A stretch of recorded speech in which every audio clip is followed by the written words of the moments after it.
Have it. Place.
Yeah, Joe's here.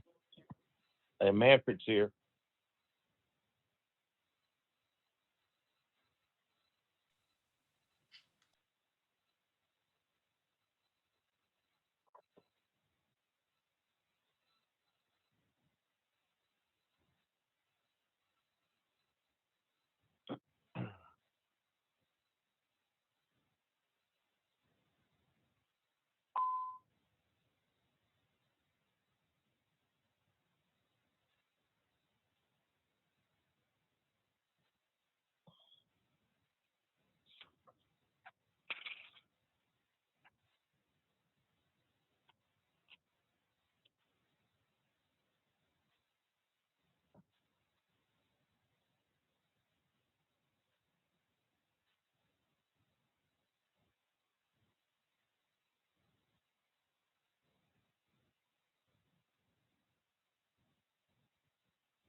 Good morning, everyone. Thanks for your attendance of the KVRTA board meeting on August 19th.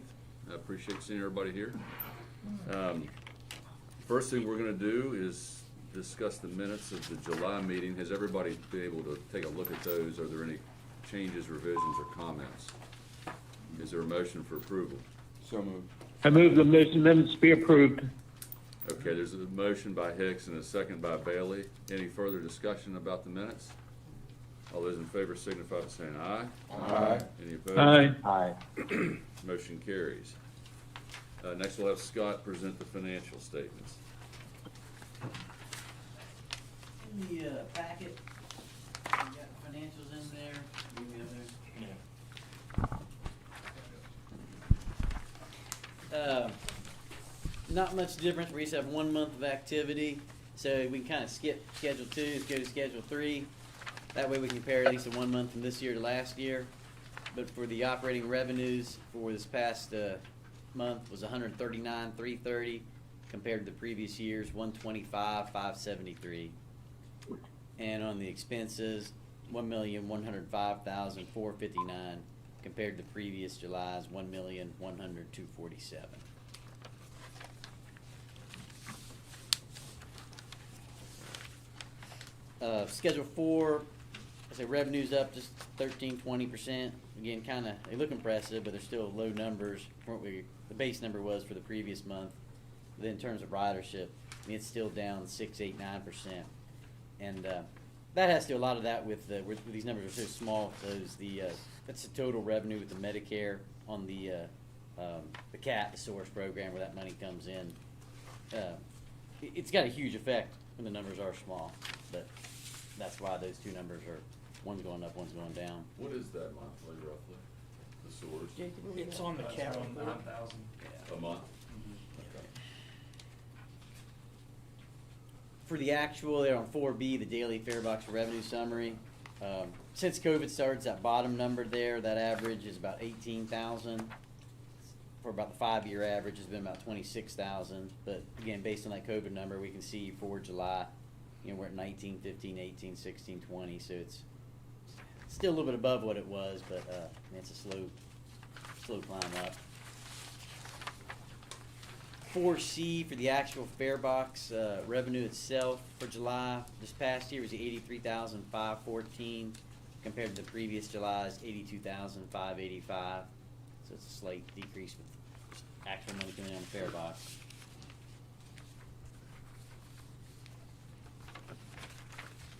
$4D on the pass usage, it's held steady at that 68%.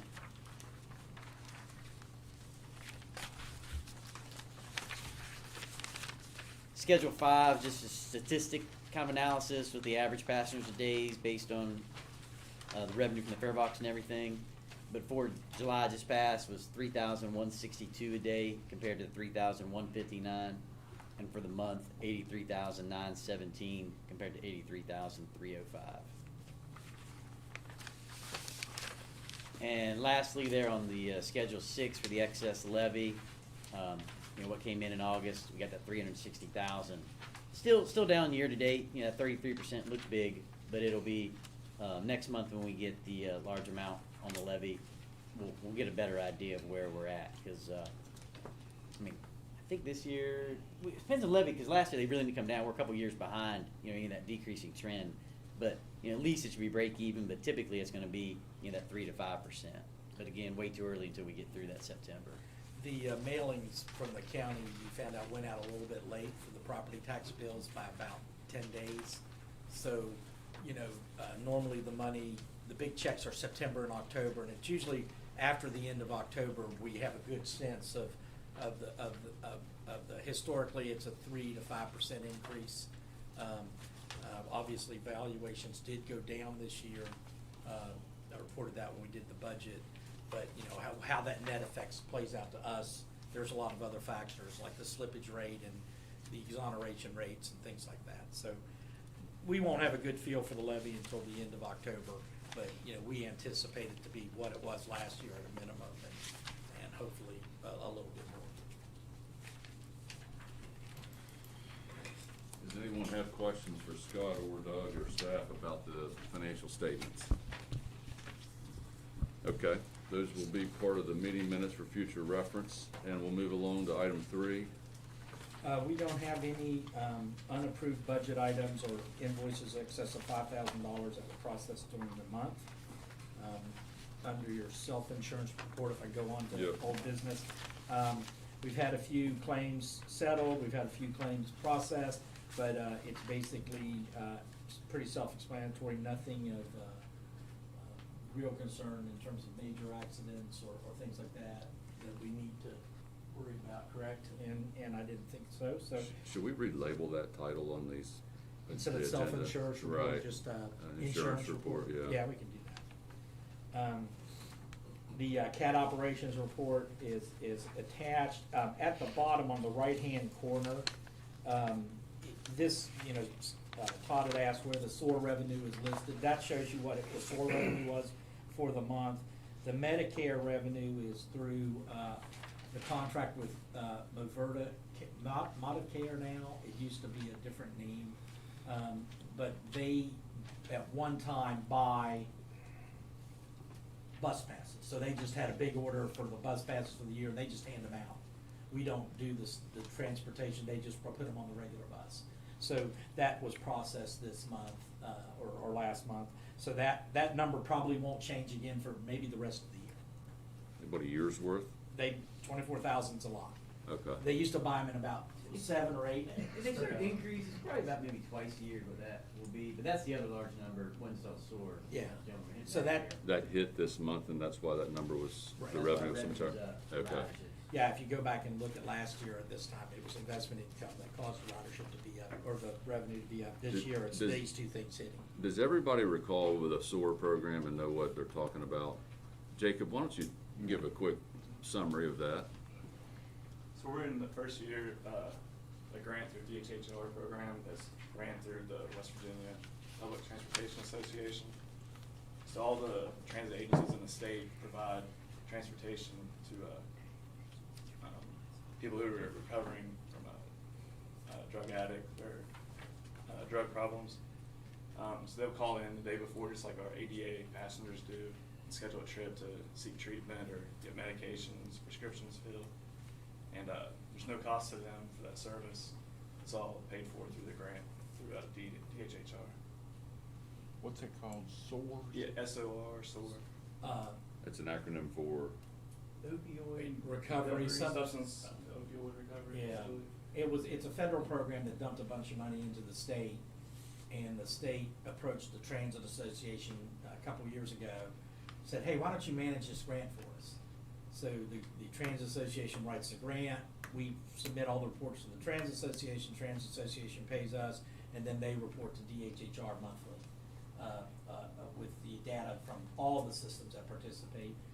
Not all of the 18 systems in the state are participating, probably about 13 of them, 14. But the idea, it has to be a statewide program, and We're only operating in Kanawha County.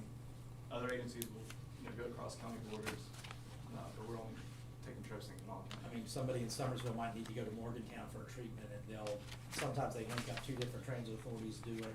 And the great thing about this program is we get our fully allocated cost. So, we bill at $60 an hour. So, if a person's on there for an hour, we're getting $60. Whereas like in the CAT program, the most you could charge is twice the bus fare. So, we're getting $5, for that. But we can't displace people. CAT is a federal mandate, this is an optional thing, so we have to serve our CAT passengers first, and we do this with our excess capacity. So this is only for people that's in drug treatment? Correct. It is for either recovery, like counseling or things like that, or active, what's the two words? It's Treatment. Active treatment, or. Get like prescriptions filled. medical It's not to appointments. go to, Not to the go to- Suboxone clinic or not? Could be, yes. That's why some people in the state don't participate. They are philosophically against it. It is, for example, if you have to be over 18, you can't be a child, and you have to be in a treatment program, and at that point, you call an 800 number for the state, and then if it's in Kanawha County, they call us. And if we can't do it, then we put it out to the other transit systems, and they may come and do it. But it is a program that we're committed through the end of September to be a participant on. It's basically the only thing that we, I don't wanna say make money, but we cover all our costs on, that we do, and $120,000 extra a year is good money. does the funding have a life limit to it? Or, what's the September? Well, it's on an annual program, and that's a federal fiscal year.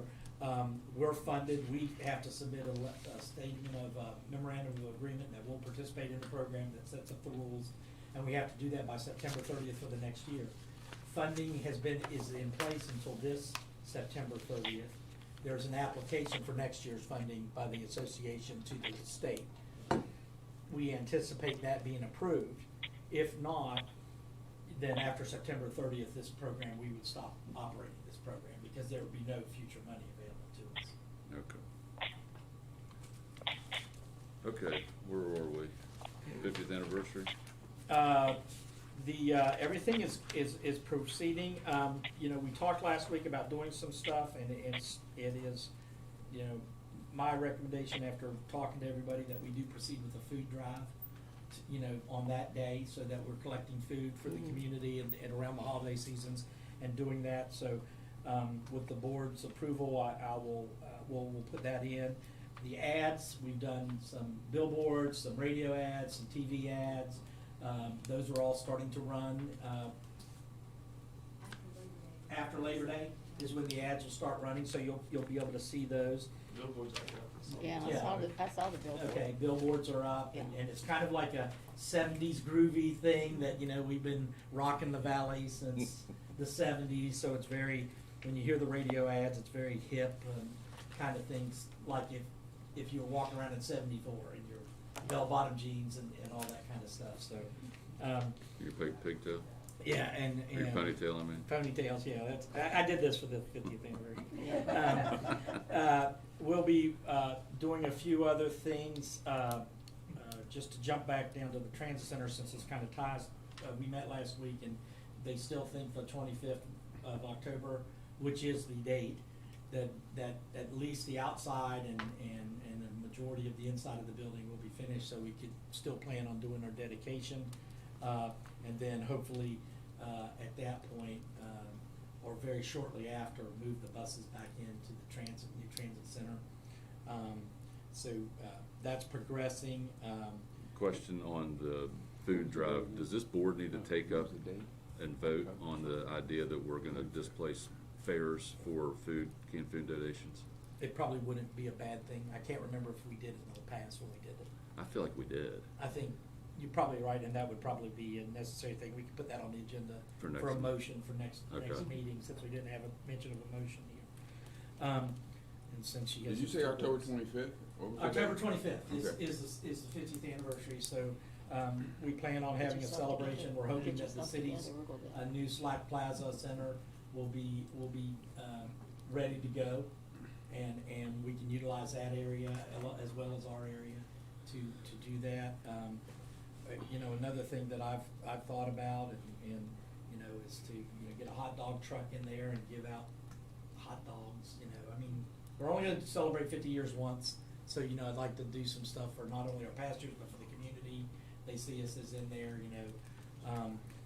That's another idea. Slack Plaza will be finished? We're hoping that, yes, tentatively right now we're kind of all on the same schedule. Okay.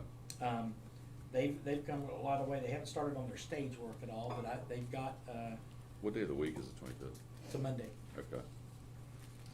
So hopefully everything will be going, and we'll be doing that. If we can't use their area, we'll do something, in our plaza or something like that. Mm-hmm. So, Scott can update you on the audit. That's unless there's any other questions about the 50th anniversary of Transit Center. Scott.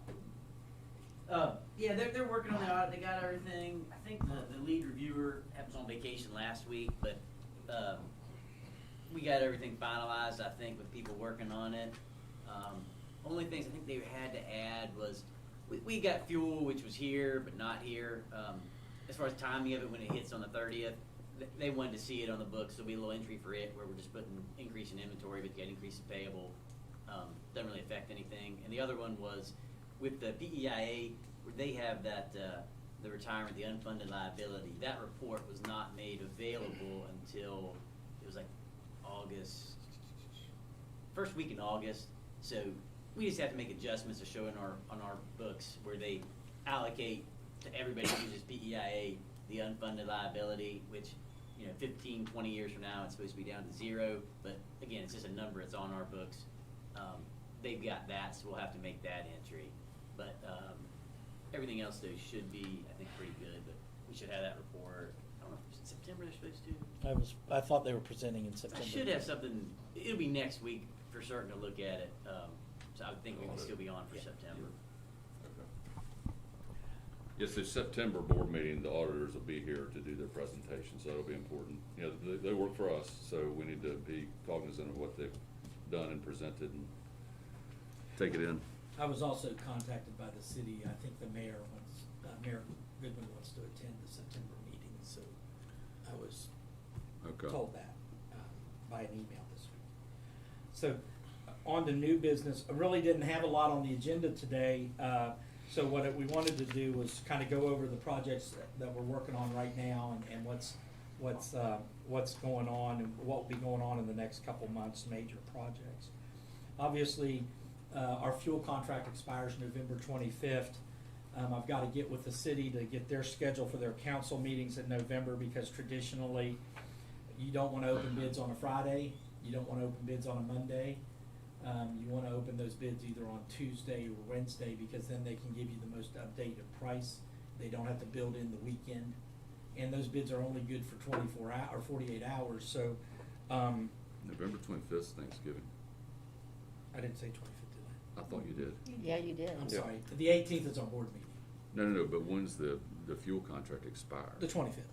That's when it expires. So we can take it up the week before? Yeah, we so can enter it in Okay. before it. We will, our board meeting is on the November 18th, and at that board meeting, the fuel, we'll probably open bids on the Wednesday before that, the 17th. Okay, And then we'll, what we'll do is we'll lock in or decide to play the market. If you recall, when we first locked in 2 years ago, the price kind of dipped a little bit and we were behind, but I can tell you the last 8 or 9 months, we've come out, been about that long, 8 or 9 months, we're coming out way ahead.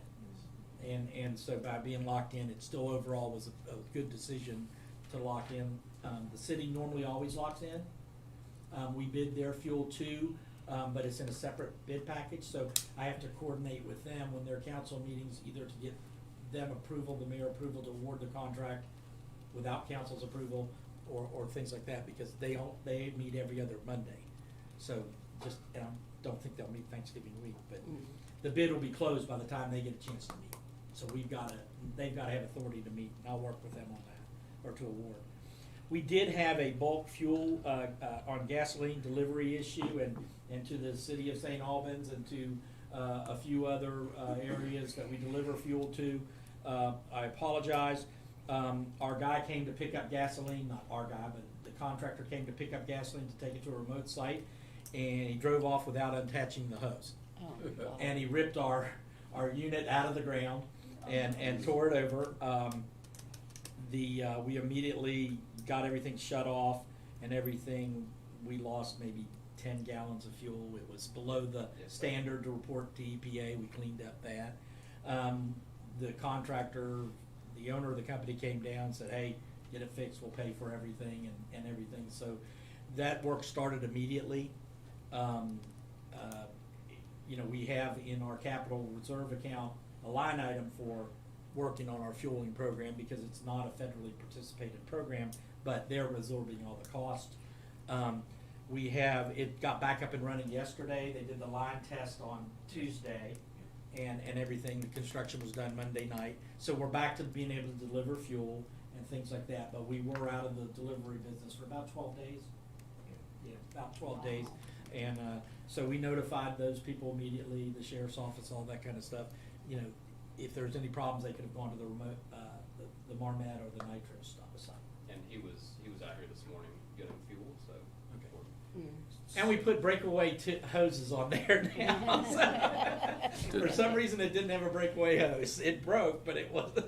so who's reimbursing us? Their insurer, or is the company just The gonna pay it company, out of all the pocket? bills are going to that company. It's not even going through our books. Well, their adjuster, I mean, if they Yeah. had an adjuster come down here or anything? Not that I'm aware of, but he was really good about saying, look, whatever the cost, just send me any of the bills. He took full responsibility for it. Right We off haven't the seen a bat. bill, we don't expect Okay. to see a bill. Okay, and everybody wants to participate until they see the bills. Yeah. Well, I mean, it was obviously there. They were real good about it. McClanahan did the work, right? Yeah. And Dick McClanahan, he knew, and they're buddies. What was the other company, Colonial? Precision was the company that. That's the that transfer company? Yeah, that's assuming the liability. Yeah, we took good documentation, pictures, all that stuff, so. And actually, the system's better off now. It It is. really, it got improved a little bit. Yeah, it's more robust now, and Yeah. like Doug said, with the breakaways and that kind of thing. so That prevent, Shouldn't happen again if he drives off with it attached. Yeah. The breakaway should prevent it from pulling the whole thing out of the ground. okay. We're better off now than we were. But if any of your mayors or city people have said, hey, we couldn't get fuel from KRT, that's why. And it was just the gasoline side, not the diesel side. We also have to, we're getting some bad news on the availability of vehicles. As you know, the supply chain is all screwed up because of COVID on everything. But right now, vehicles are for like vans and back in December, you ordered 500 500 size buses, and they were supposed to be delivered in March, and they still don't even know when they're gonna start building. We're going out to bid for some CAT vans to try to get a multiple-year contract to replace those vans. We have 6 in a grant that you approved to be replaced, and we've been told that it's gonna be anywhere from 15 to 18 months after the place of order before they'll be delivered. So, but that is an RFP we're gonna try to get knocked out and before the end of October. If they can't perform in that time frame, is there any penalty? I mean, what if they call it 12 months and say it's another 12 months and our equipment, you know, we were planning on replacing it, now we're not? No, I do not believe in vehicle purchase, there's any unliquidated damages clause. You know, where you could go that, of course, they're very hard to prove and to get anywhere. You know, great thing is we have a good maintenance department. The vehicles that we don't wait till they're dead before we replace them.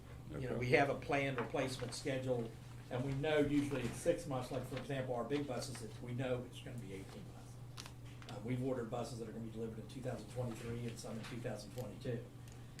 You know, we told we don't want them until January 2023, so they schedule it accordingly, you know, on Okay. those. But so Chris, we're not dead in the water if we're 6 months out, because that's what's been happening in a lot of cases, is there's a delivery date that's tentative, and then it gets pushed back.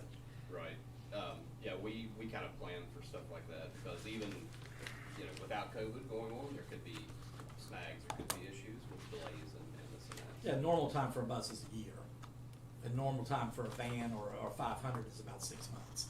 So now they're, you know, basically you've added a year to them. Mm-hmm. You know, I mean, sometimes it gets challenging, you know, but we'll be fine. Okay. Either way. Okay.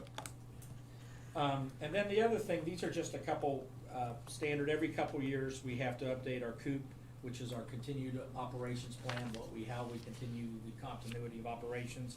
Our disaster recovery and response plan, that's what we do in the event of disaster in the area or affecting us, like if the building caught on fire or something like that.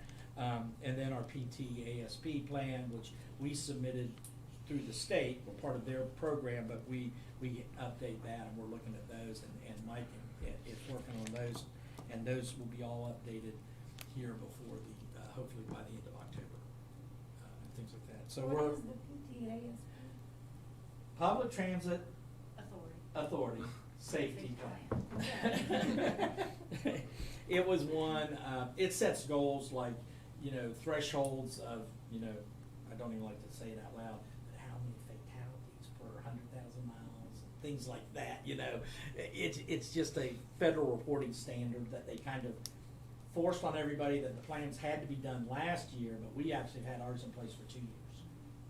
You know, we put it in a year early, working with the state, and so it is something that's part of our triennial review and all that kind of stuff. Is there training for staff that goes along with this, or drivers, or? It really doesn't have, it's all about goals and thresholds and stuff like that. It doesn't have the driver level planning.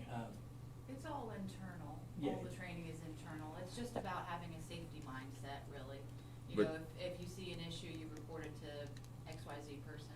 And since we've had some staff changes this year, it's a good time to update it and make sure we have the appropriate staff in there. Yeah, we actually don't have to do an update. We're doing it on our own. There's Okay. responsibilities in there too, certain staff members. And that's my point, is if there's gonna be an update and there's responsibilities, it's then conveyed through some type of training session to admin or drivers or whomever. Yeah. Okay. But again, those are what we're gonna be, try to get accomplished, before the end of October. Those are kind of, you know, my goals outlined, along with we hope to have the transit center and the 50th anniversary, obviously. Those 5 things are what we're gonna be, or 6 things are what we're gonna be working on for the next couple months. They're gonna be our priorities. Okay. And I'll leave you the next. So the last one's about executive director search. I can tell you that the search committee's been working a lot. We had a candidate that came to Charleston that we met with. It just didn't work out. It wasn't a good fit. And so we are kind of back to making some evaluations about the best way to go about finding a good candidate. So for right now, I can tell you that the committee is working diligently, but we don't have anything to report beyond what I'm telling you now. But we're working on it. No doubt about that. All right, Travis, did we get any questions through Facebook Live? Okay. Again, the next meeting, we'll have our audit presentation, so we'll mail out the audits to you prior to that. And we'll also, it'll be available to board members that can't attend by Zoom. So we should have our audit presentation, and again, I think the mayor of Charleston is gonna attend our presentation. Could I back up to the tax issue? Did you, and I would tell you Case Law was here. Yeah, He's online. Did you hear me? He's online. Oh, great. Did you check on that CAT as an electric vehicle? Yeah, we have, and I know that the city of Nitro, Mayor, you've got a Tesla coming for one of your police cars. We've looked at that, we've looked at electric vehicles for right now, to be honest, and actually we talked to the candidate and we were talking to her about that. You know, they have, even she said that, and they're in a big flat area and they have like remote places they can come and quick charge, that their buses have to stop. The range is under 200,000 or 200 miles a day is the big problem with larger type vehicles.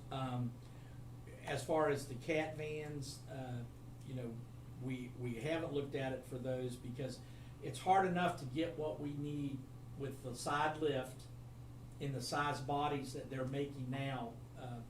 The industry's kind of changed in the last few years. We're very difficult to find a vehicle with a side lift. I can get a Ford Transit van with a rear lift, but then you're loading people out in the street and things like that. So right now the roof systems won't support the batteries. It's everything's going to low floor. There's just really not a lot in that size of vehicle in the electric range. It's either the big buses or the small, you know, things like you may see that wave taxi kind of thing, a little, you know, Prius, a little bit bigger than Priuses and stuff like that. I knew I'd run in today, if he's there, maybe Yeah. speak for himself, but he ran the numbers and all this, and for a car, particularly a police car, and of course, they're not going on long trips and everything, but it saved the city of Nitro quite a bit of money. Right, and I think that's an application that it could be used for your personal cars. You know, I know I have several friends that have electric cars or hybrid cars, and it works out well for them. But right now in that fleet, because we do have CAT vans that go out and, you know, make 2 trips to Montgomery and then a trip to Clendenin, we just don't have the range capacity to keep that going. But I think, Bob, that that's something we need to talk about every All the couple of time. quarter, month, 6 months, 1 year, because it's gonna be coming. And from talking to Doug, you know, he's gonna be leaving before the end of the year. We've been 8 years since we did a long-range plan. It's time to do it again. And that's gonna probably be a big part of it, is how we go to more efficient operations in terms of fuel consumption and lower emissions and using the alternative energy that's available.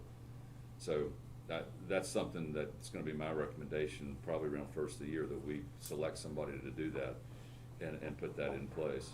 And we put money in the capital reserve this year to actually do that plan. So there, you know, there's money set aside to do that. Kara and I have talked a lot about it, and you know, it is time. And this is something you should do every 8 to 10 years. At least. Yeah.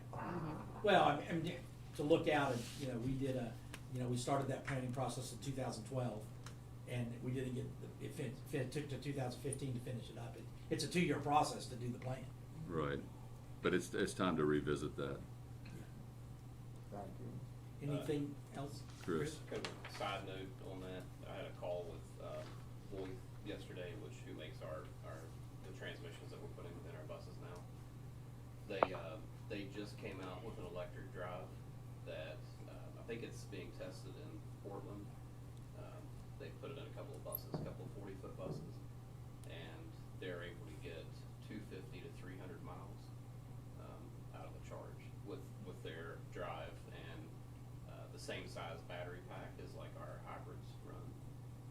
So that's kind of an ongoing conversation that I'm having with Voith, and you know, that may be an option for us sometime down the road, but it's not in the production phase yet.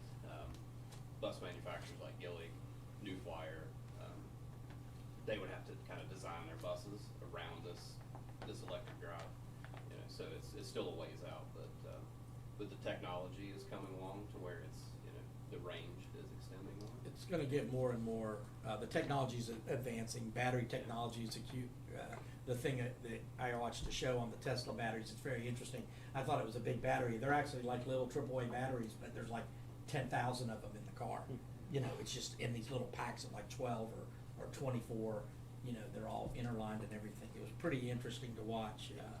If you ever get it, it's on National Geographic if you're ever interested in that.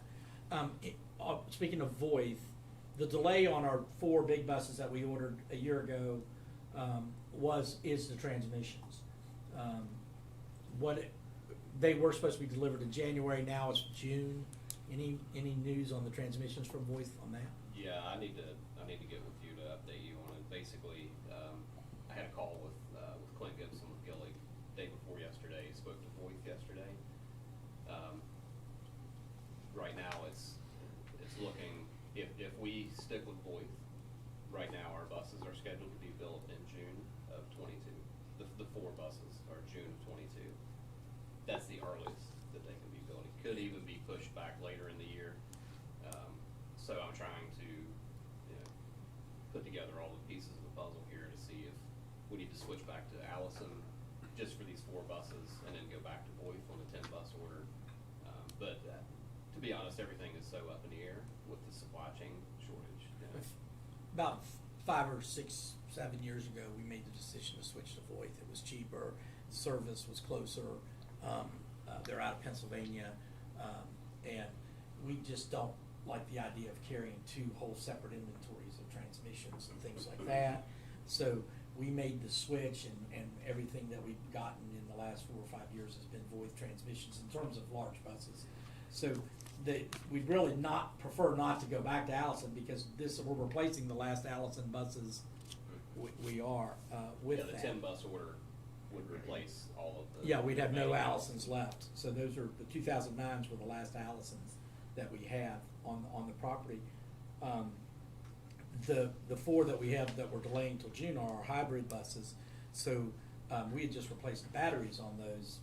You know, and we had to replace batteries after 6 years because they were getting less miles per gallon than the diesel bus. And that was, you know, almost $200,000 just to replace the batteries on those buses. And so those buses still have life in them and things like that because the batteries are only 2.5, 3 years old. So. Okay. I'll note that we have 100% attendance today. Mayor Casebolt's on the phone, so is Manford, so is Joe Coville. Appreciate that. No idea where Delta's going, but Zoom's open. If somebody's not comfortable being here, there's still plenty of opportunity to participate. So, you know, use that as you see fit, and you know, look forward to future meetings and just chugging along like we have for the last 18 months. Thank you. Yep, we stand adjourned.